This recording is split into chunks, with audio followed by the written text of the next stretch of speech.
saint is Saint Martin de Porres. Let's get to know him a little.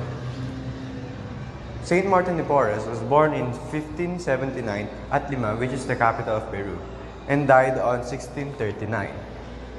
He began his volunteer work with the Dominicans at the age of 15 years old. Too young, am I right?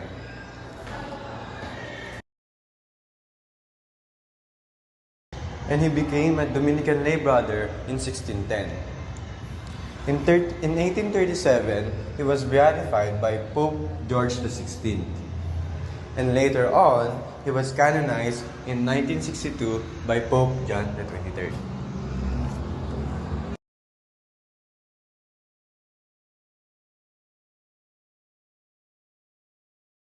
Just lang naman yun, ha?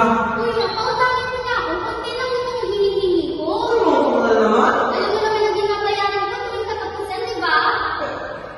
OFW ako. Hindi porket gano'n. Mayaman ako. Kapatid mo naman ako ah. Hoy! Hoy! Ano ba na nangyari dito? Narinig ko ba sa kabilang kwarto? Paano ka kasi? Itong just na to. Nakautang. Hindi nyo naman kanila kayo nakautang eh. Ako, just hindi ko naman nakautang. Hindi ka ba naiiyak? Tay, alam mo naman ang sinusubukan kong bayaran ng tuwing katapusan, di ba? Masyado ko muna naman. Para wala tayong problema kung bibigay. Hindi. Ay, baka! Eh, ano naman natin? Siya naman natin bigyan ng pera eh.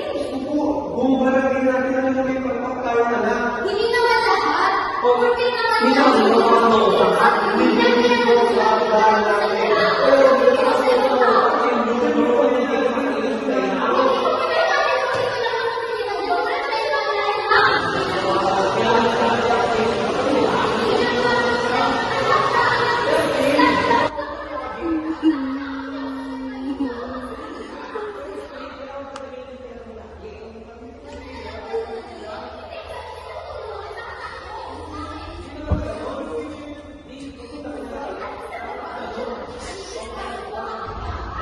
Ganito ba talaga ang lahat ng pamilya?